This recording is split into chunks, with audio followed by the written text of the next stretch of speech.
tristeza profunda, pessimismo, cansaço fácil, irritação e insônia. Esses são os principais sintomas da depressão, doença que afeta 350 milhões de pessoas, de acordo com a Organização Mundial da Saúde. Estima-se que até 2030, esta seja a doença mais comum em todo o mundo, superando os casos de câncer e doenças cardíacas. No programa de hoje, nós vamos desvendar a doença conhecida como mal do século. Quais os principais sintomas e quais as formas de tratamento. E ainda, as reações mais comuns de pessoas próximas aos depressivos. Meu pai não botava muita fé, achava que era da frescura minha. As causas da doença. Um falecimento de alguém. Falece o pai, a mãe, o cônjuge, um filho. Nossa, vem uma depressão. Como diagnosticá-la? O diagnóstico é feito através dessa análise, com o histórico do paciente. Os diferentes tipos de depressão. Eu achava que eu nunca ia ter a depressão pós-parto. Eu achava que isso não aconteceria comigo. O fim trágico quando não tratada a tempo. Se suicidar significa você negar a vida, significa você negar a Deus. As formas de recuperação. Nosso atendimento, ele é através de coletivos. Essas e outras questões agora, no Mundo Maior Repórter.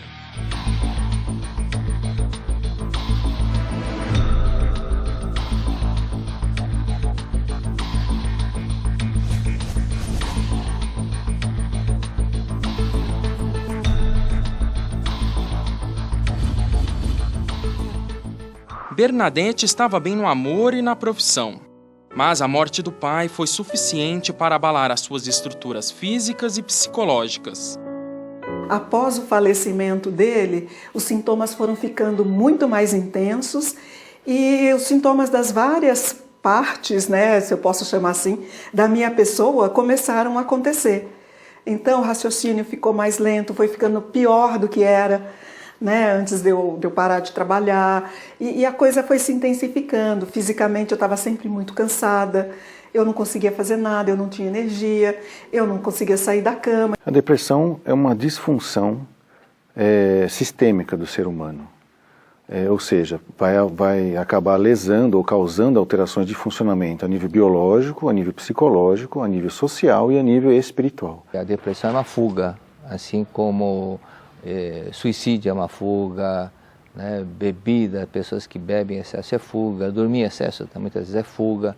É uma fuga, porque ela não encontrou ainda um caminho para sair dessa situação e ela entra em estado depressivo para fugir da realidade.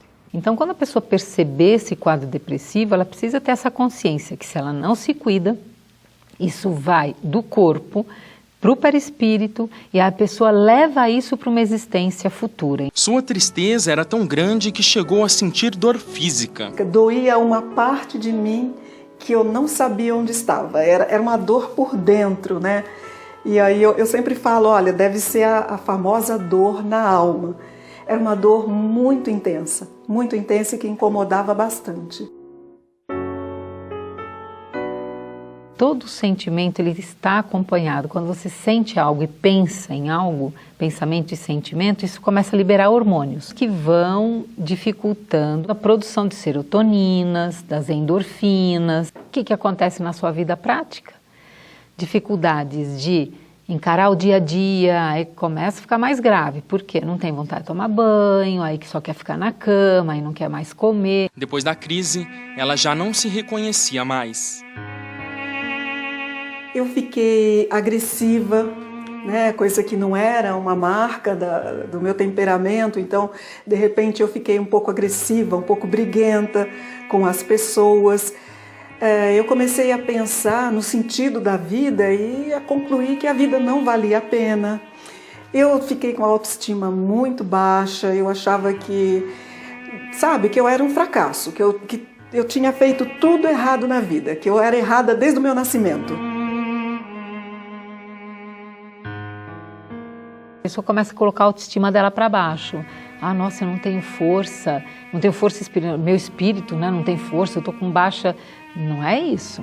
Às vezes são muitos fatores. Por exemplo, eu faço musculação e aguento certo peso, mas se colocar aquelas bolas aqui de 50 quilos de cada lado, eu vou arriar. É porque eu sou fraca? Não, é porque é muito peso. Chegou até a brigar com os companheiros de trabalho que ela tanto gostava. E de repente eu não conseguia mais dar atenção, eu não conseguia nem lembrar o nome dos clientes quando eles me ligavam. Eu não conseguia fazer a parte técnica do trabalho, foi ficando muito prejudicada, muito mais lenta. Foi ficando assim cada vez mais difícil permanecer na vida profissional. Tanto que eu parei de trabalhar por falta de condições. Afetou na minha vida afetiva. Na época eu estava num relacionamento bom, num relacionamento sério, mas a outra pessoa não conseguiu conviver comigo, né? Porque na maior parte do tempo eu estava mal-humorada, eu estava agressiva, estava ansiosa. Que a tristeza te induz a reflexão. Em momentos de euforia você não reflete nada, né? Em momentos de alegria também a reflexão é pouca. É nos momentos de tristeza que você reflete. Havia uma ideia de que poderia ser uma moleza sua ou faltava uma vontade de despertar? Olha, nunca foi dito, mas eu sentia que havia sim um pouco dessa compreensão, né? Não, isso é uma coisa à toa, ela tá aumentando muito, daqui a pouco ela está bem, se ela tiver um pouquinho mais de força de vontade, logo ela está bem. Agora o depressivo, na realidade, ele está numa camisa de força em termos de vontade. É como se ele tivesse uma anemia da força da vontade. Então, essa criatura merece o maior respeito, a maior consideração e estímulos para que ela possa sair desse processo. A família, né, e a sociedade têm um papel importantíssimo na ajuda ao depressivo para que ele se cure dessa gravíssima doença. Em 8 anos, consultou vários médicos que disseram que ela estava estressada. Quando foi diagnosticada com depressão, sentiu preconceito da própria doença. Quando tive o diagnóstico, apesar de não saber muito bem o que era depressão, a minha primeira ideia era, não, eu não tenho isso. Ir a um psiquiatra, por exemplo, é uma coisa que é meio que tabu, né? É o último profissional que a gente consulta numa situação como essa, né? Depois de já ter ido a mais de 10 médicos, o psiquiatra foi o último. Então, eu senti mais com relação a ir ao psiquiatra do que com a doença em si. Diferente de uma tristeza comum, a depressão é geralmente acompanhada pelo pessimismo e baixa autoestima frequentes. Depois de ter encontrado o diagnóstico, depois de ter aprendido o que era depressão, eu percebi que eu tinha depressão desde criança.